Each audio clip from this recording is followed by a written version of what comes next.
Welcome to ExpertVillage.com. I'm Angela Sage Larson. I hope you'll visit my website at PetalWinkTheFairy.com. When it comes to correcting mistakes on glass, it's pretty easy to fix a mistake you made.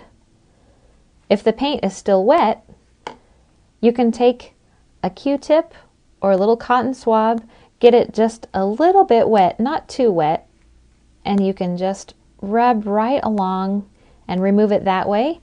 You can also use a wet paper towel. You don't want it dripping wet, just get it moist enough that it will wipe the paint right off.